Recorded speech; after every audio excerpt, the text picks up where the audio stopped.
now we finally get to talk about the one and only Dragon Ball Z, the continuation of Dragon Ball in case you didn't know.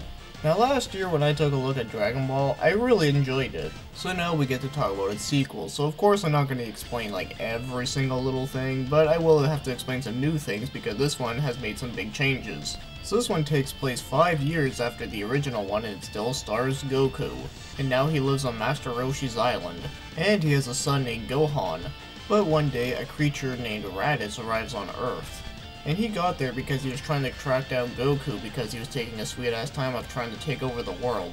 And he also explains that he is his long lost brother, and that he belongs in a race called the Saiyans. But Goku doesn't seem to remember any of this because apparently when he was a kid when he first arrived on Earth he hit his head and somehow forgot everything.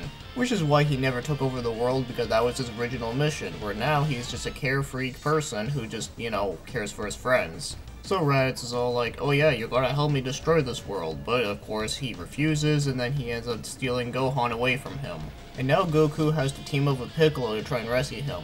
Yep, that's right, Piccolo is now best buddies with Goku. Okay, well maybe not best buddies, but you know, at least they get along.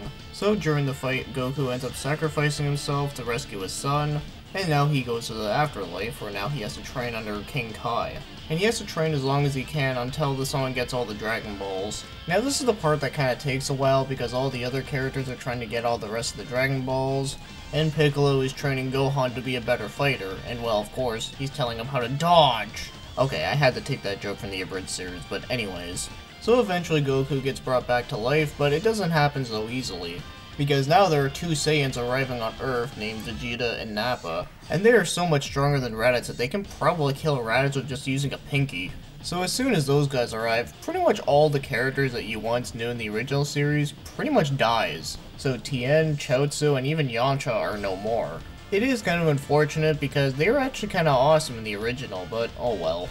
So Goku does eventually arrive there late, but he does eventually kick Nappa's ass, and he even does the same thing with Vegeta, but he does spare Vegeta's life. Now, I know I'm talking about very specific stuff, but it's really what you need to know at the beginning. But one last thing I'll mention here is that one of the main bad guys in this part is named Frieza, who is a tyrant in space. And he's looking for the Dragon Balls to have eternal life. And he just happens to be on Piccolo's home planet, Namek, I think that's how you pronounce it, I can't remember. So now Goku, Krillin, Gohan, and Bulma, they now have to travel into space on that planet. Now in case you're wondering why I didn't mention Piccolo right there, it's because he got killed when he was fighting against Nappa and Vegeta. But he does eventually come back. And Vegeta eventually does join the good guys. So pretty much the first series is all about trying to take down Frieza. And I explained most of the important stuff that happened prior to that. Now one of the things that this show does share from the original is that they still try and have to look for the 7 Dragon Balls to make a wish, and also make sure they don't fall into the wrong hands, and that there's always a new enemy awaiting. Where this time after the ordeal of Frieza, they now have to fight against a bunch of androids that were created by Dr. Gero. And then there's the Cell Saga, which, well, Cell is just an asshole. Now speaking of him, one thing that always made me laugh as a kid is that when I first watched this show, I didn't really watch it a whole lot because I had no idea what the fuck was going on, but the first time I ever started actually fully watching this show when I was 13, but when I first watched this show when I was about 7, I had a whole bunch of magazine and comic books that had advertisement in them, and one of them happened to be something about Dragon Ball Z. And they showed a picture of Cell, and the first thing that came to my mind was, is this that Piccolo person that they kept on talking about because, well, he just looks like a giant fucking pickle. Now obviously that's pretty damn ridiculous, but I was a kid at the time who didn't really watch the show that much, so how could I have known? But it still makes me laugh thinking about it now. It's one of those dumb moments you'll always remember. And finally, there is the Majin Buu saga, because who doesn't love being turned into chocolate? So that's another thing that is similar between this and the original. But the one thing that does make this show a lot different than the other ones is that this one is not as much adventure as it used to be. Where now they mostly have a lot of action and fight scenes. And sometimes a lot of them are really fucking long. And for the most part, it usually has to do with him or Vegeta turning Super Saiyan and well beating the shit out of whoever. Now I'm going to talk about the fight scenes in just a moment, but first, let's talk about the animation. So I have to say the animation in the show is really good. I really can't complain about anything, I mean everything just looks as good as I think it could be. But as for the fight scenes, yeah, they definitely do look epic, but one thing I do have an issue with them is that, yeah, a lot of them do take a really long time, more than I think is a bit necessary. But it's not a big issue, but it's just something that I think that could have been done a bit better. But I can understand some scenes being a little bit longer than others, mostly because, you know, there's a bunch of shit going on at the exact same time. But other than that one minor thing, the animation is really fucking good. Now as for the music, I have to say the music is really good in this show. So it really suits the theme and everything, so I really don't have an issue there, and as for the openings, they're really good as well. Whether if you're watching this in English or in Japanese, I really like both of them. I remember when I was younger, when I watched like a couple episodes of this, I always remembered the intro to it. But then way later on, when I watched this in Japanese, I thought it was really fucking good. So no complaints there if you ask me. Now, as for the voice acting, well, there's a lot of voice actors here, and there's a lot of characters, so I'm not going to get into the whole thing, and not only that, but I'm talking about the original one, not Dragon Ball Kai. Now, in case you don't know what Dragon Ball Kai is, it's basically an HD remaster of this anime, but instead it just has better animation, and it also has some newer voice actors. But I didn't watch that one, and I really don't need to do a review on it, because it's really the same damn thing. Now, if you do want to watch this in English, there's actually two versions, where there's one that is American and the other one that is Oceania. Personally, I kinda like the Oceania one better, but the American one is actually okay. But to me, I do like this one in English, no matter which one. And also for Japanese, I also do like it in Japanese as well, so I really can't go wrong with either way.